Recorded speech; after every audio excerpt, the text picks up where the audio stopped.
Welcome to IVF This, episode 136, IVF and When is Enough Enough? Hello, my beautiful friends. I hope you are all doing so well today. I am trying to survive what we would call fall in Texas. Temperatures are still like 85, 90 degrees, but it is raining here. So we have hope for cooler temperatures soon. That is certainly my hope, as I'm wearing a sweatshirt today, just mostly out of ambition, mostly out of hope and blind faith that I will one day not have to sweat while wearing a sweatshirt. But anyway, today's topic is a question that I get pretty regularly, especially from individuals who have been on this journey for a while, whether you're strictly staying in infertility or you're pursuing fertility treatments and neither has yielded what you're hoping for. You've not gotten pregnant, you've not stayed pregnant, you've not gotten that baby in your arms yet. And so I wanted to address this question, number one, because I don't think that we think about it in the framework that I'm going to offer you today. But more importantly, that you have something productive to do with that question. And I'm going to explain why, right? So coming to that question, when is enough, is rarely an easy or painless short path, right? Most of the time it includes a great deal of heartache and a lot of anticipatory grief. And if you're unfamiliar with that term, go back 3 or 4 episodes to talk about the whole concept of anticipatory grief and what it looks like, what it can look like.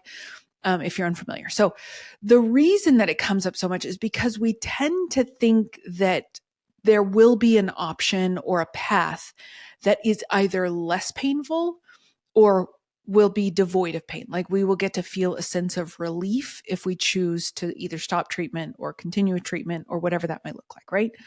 So I'm going to talk about a couple of different things that I will call my framework for understanding or deciding when it's time to walk away from treatment or when you're just kind of on the fence and you're not sure what to do. So I'm going to talk about a few different things because one of the things that I go back to time and time again is that it is you, and sometimes your partner, is the person that's going to know when enough is enough. And I say maybe sometimes your partner because there is so much that is physically demanded by the person with the ovaries and the uterus that the physical toll cannot be felt by someone else. It can be seen, parts of it can be seen by someone else, but you're the only one who is going to be physically feeling and mentally and emotionally experiencing this journey very uniquely, right? Your partner, if you have a partner, is going to have their own experience, but physically the demands are placed upon you.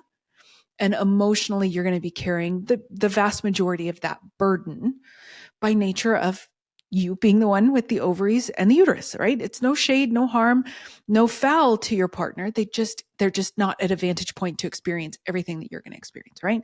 So we want to stay focused on what you need or what you think you need, not what you think other people want from you, not what you feel like your partner wants or needs from you, not toxic positivity culture, that bull crap that's tried to convince you that just keep hope or all you need is one, and all of that very damaging messaging. It comes down to what you need, what you want, and what you're willing or not willing to do. Okay? So let's start out with the 4-part framework for when is enough, right? Just helping you make that decision. Because I think for a lot of us, that question is kind of ethereal, right? We're asking an unanswerable question, which makes it so damn hard to answer because it's so vague, right? When is enough? And I don't think we get any traction on answering that question for ourselves or helping ourselves make that decision because it's so vague, right?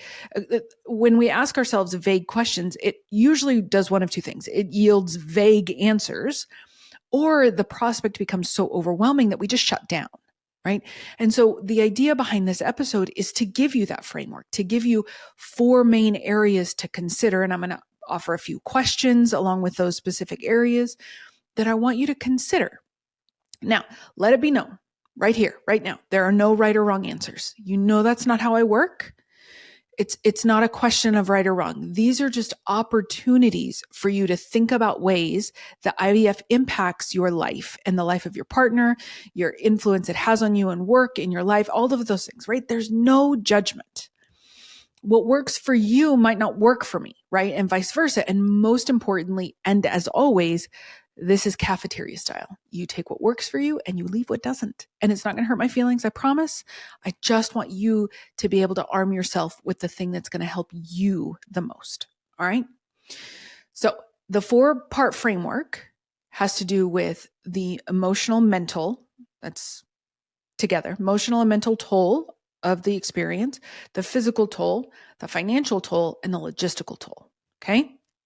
So when we break down the question of is enough into these 4 areas, we get the opportunity to think a little bit more critically. We get the opportunity to get more productive with our questions, with our introspection, our insights, things like that. It doesn't have to be just an emotional choice, although there's nothing wrong with that. There's nothing wrong with it being an emotional choice. But you get more meat to chew on when you're kind of in this, when is enough, right? And it's not just, one thing that I have heard before is if you're thinking about is enough, you probably already know the answer. And I don't think that's true. And I think that actually places undue burden and maybe even resistance to the person who's asking that question, right? When is enough? Well, if you're asking that question, you probably already know the answer. No, you might not. You could, and it's just it's an easier pill to swallow than actually deciding. But it's very often you don't know the answer. You're really searching for some sort of clarity or some sort of insight. And that's what I'm hoping that this podcast episode can provide you. All right. So let's start with mental and emotional, right? How do you feel like you have handled this process or this journey so far? Are there ways that you could have quote unquote, handle it better, right? I don't believe that there is a gradation for handling it better. So that's why I put it in quotes, right? Are you willing to continue to expose yourself to potential pain? All right. That would be choosing to continue treatment or choosing to continue trying to conceive. Are you willing to accept that pain would be inevitable whether you decide to continue with treatment or discontinue treatment, right? Like I hate to burst y'all's bubble, but there's not a path without pain, right? If you continue moving through treatment or going towards treatment, there's going to be pain. There's physical pain, there's mental and emotional pain. There is a lot of uncertainty. There's everything that you're going to experience. And not a but an and, if you decide to end treatment, that is a grieving process in and of itself. For people who are walking away from treatment, I have a dear friend, her name is Lana Manikowski. She has a podcast called So Now What, where she talks about rebuilding your life after fertility treatments have failed, right? I've had her on this podcast before about a year ago, I think, and I absolutely adore her. So I encourage you to check it out. Like if you're riding the fence on this, check out what she talks about, because I think one of the things that is so challenging for us to conceive is what our life is going to look like should we not have the family that we envisioned. And that's mostly what she talks about, right? So Lana Manikowski, So Now What? So check that out if you're on the fence on that, okay?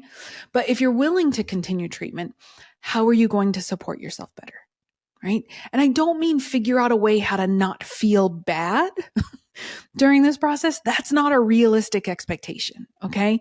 But what supports can you draw on to help yourself through the process? Like an IVF peer partner, a support group, therapy, coaching, rallying your friends, or creating a point person within your friend group to really be that conduit for venting or self-expression or anything like that, right? Making decisions ahead of time. Who are you going to tell? What are you going to tell? And when are you going to tell, right? If you have a partner, what do you need from them if you were to do another cycle or start a cycle? If you're not willing to continue treatment, it's the same set of questions. How are you going to support yourself? How are you going to take care of yourself? Those are ways that we can address that first part of the framework, which is the mental and emotional toll that IVF and this journey takes on us. All right. And then we go to physical. What has been the physical toll that this journey has taken on my body? Are you willing to endure more? Is it detrimental to your mental health with the physical symptoms, the side effects, right? Weight gain, migraines, insomnia, all of that stuff. Are you willing to have repeated medical procedures or surgeries if necessary? or are those physically affecting you in such a negative way, right? Is the Venn diagram between physical and emotional labor overlapping? And if so, by how much and to what intensity, right? Are you tired of feeling hyper-focused on your body and symptoms? If so, is there a way for you to manage that hyper-focus without stopping treatment? And there may not be, right? There could be ways, there may not be, just depending on who you are. And either one of those is okay. Are you willing to continue treatments? If you are willing to continue treatments, are you willing to take breaks if necessary to take care of yourself physically or emotionally or whatever area you need, right? And if there's not, that's totally fine, right? How are you going to take care of yourself through that grind? Financial. We all know that IVF is obnoxiously, ridiculously, disgustingly expensive, right? Some of us have insurance coverage, which is wonderful, and some pay out of pocket for everything like me and my husband did. So there are a few financial questions that you would want to ask yourself. Namely, what would be the financial questions that you would need to address? Are you willing to pay for a round out of pocket or another round out of pocket? Are 401ks or CDs or other options available? My husband and I took out a personal loan for our very first round of IVF. Is that an option, right? If you don't have a strong credit score, do you have a cosigner for a loan? Would you be willing to take on like change jobs or take on a second job in order to help maybe secure fertility benefits? That might be an option, but it also might not be an option. I know that there's a Facebook group called, I think it's called Paying for IVF, where it talks about a lot of companies that have remote positions or part-time positions with benefits that cover fertility. Some of them talk about how benefits will start on day one. And so they get enrolled in benefits and then they quit and then they just pay the COBRA premium. Like there are a lot of different options. What are you willing to pursue? What are you willing to take on? What are you not willing to pursue? And what are you not willing to take on? Again, there's no right or wrong answer. It's just whatever's going to work for you and your family. And I have had this come up where people think like it's a horrible thing to make this type of decision based in finances. But I got to tell you, babes, it's hard out there. Like, I know we're not supposed to use the R word, recession, but it's there, it's alive. And there are a lot of financial struggles just day to day. Going to the grocery store is obnoxiously expensive. So I don't want you to think poorly of yourself if this is a large part of your decision matrix. It's a large part of your life, and that it's okay. It doesn't mean anything about your desire to be a parent or your ability to be a parent or anything like that. It's not bad if 90% of the decision is based in financial expectations or financial requirements or financial means. There's nothing wrong with that because ultimately you do have to survive in this world. So I have had people make comments about like, I know I shouldn't make this decision financially. Yes, you should. It should be a consideration. How much of a consideration is entirely dependent upon you and your life and your means. But it doesn't mean it shouldn't be there, right? All right. And then finally, logistically, are you able to get to a clinic within a reasonable distance or time frame? Or is the closest one to you like 5 or 6 hours away and that's just not feasible, right? Are you with a clinic that you don't really like or trust, but it's, again, the only clinic in the area? Are there travel arrangements that you could make to go to a clinic that maybe offers a more reduced price or better financial flexibility pricing, things like that? I have many clients who've gone up to CNY, which is fertility clinics in like New York and Pennsylvania, Colorado, stuff like that, because they have very reasonably priced fertility options, IVF payment plans, stuff like that. So can you carve out a way to make that happen? And if not, that's okay, but at least you can answer that question for yourself. Is your protocol conducive to your life, right? Do you work a job where it's hard to get off for those doctor's appointments? Is there a way that you could work with your HR department to make sure that you have safety in your job to make sure that you can get to those appointments? Do you, again, need to change jobs because of that flexibility? Are there conversations that you can have with your supervisor to ensure that you would have that flexibility, right? And most of you, and I think that this is really important with any type of framework that you're working on. Number one is these questions are not going to be comprehensive. Like I can't possibly think of all of the questions that are going to be applicable to every person. So if you're thinking like listening to this podcast and you're like, well, what about that is a perfect question for you, right? That's a question for you to dig into and investigate and see what could come up based on what you need in your life and what you see as either a need or a non-negotiable, a negotiable, whatever that looks like, right? And number two, when we ask the question like, when is enough enough? It seems like a simple question, but I guarantee you, all of you are already considering these 4 aspects of this framework. You're already doing it. You're already making cost benefit analysis, looking at opportunity costs, whether or not you're 1, giving yourself credit for doing that, or 2, have the words or verbiage or can articulate that that's what you're doing. But you're already doing it, right? The framework just offers you like a really clear and concise way to kind of look at that. All right. So I want you to, number 1, give yourself credit for the fact that you're already making these considerations, making these thoughts, these questions are already coming up for you. And I want you to give yourself grace. There's not going to be a bad choice. There are horrible outcomes, to be sure, but that doesn't mean that the choice that you make or don't make is good, bad, right, or wrong. Okay? Again, there's not a bad choice. What we're talking about wanting to avoid are horrible outcomes. And you don't have a whole lot of control over that.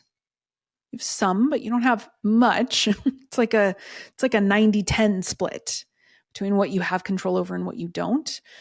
And so I want you to think about like, what is the best choice? Not the right choice, not the wrong choice, but what is the best choice that supports you and the life that you have, the life that you want, by either yourself or with your partner or with your family, whatever that looks like, right? You are the only person that can answer that question. And anyone who tells you, oh, that should be like, it's a no-brainer. You just keep going and going and going until you get what you want. That doesn't always work. And if you've been around this journey, and I've talked to so many women who have done that, and it really is, it's not sustainable. So what can be a sustainable way for you to either take care of yourself while you're going through treatment or take care of yourself after treatments or after discontinuing treatments or whatever that looks like, right? It's all coming back to how can you take care of yourself no matter what the decision you make? Because I guarantee you the decision you make is going to be the best decision. It doesn't mean it's going to be an easy decision. And it doesn't mean that the consequences of that decision are going to be easy to navigate or without grief or without anger or without any fallout emotions. If you can accept that pain is going to be available to you throughout any point of this journey, I actually believe that that frees you up to truly make the best decision you can for yourself and your family, right? If pain is an inevitable part, no matter what you decide, if you're going to continue treatment or if you're not going to continue treatment, then it's not like a burden is lifted, but it is more freedom, right? If you're going to hurt either way, hurt in the way that's going to serve you the best. And that's what I'm here to provide you guys. And that's the gift of that thoughtfulness, that mindfulness when you're making that decision. That's the gift I want you to give yourself. The freedom to know that there's no bad decision and the freedom to know that you're the one who ultimately gets to decide no matter what. So that is what I have for you today, my friends. I hope you have a beautiful week and I'll talk to you soon. Bye-bye. Thank you for listening to this week's episode of IVF This. If you like what you've heard, click subscribe and follow to make sure you don't miss an episode. And if you want to learn more, head over to www.ivfthiscoaching.com to learn how to work together.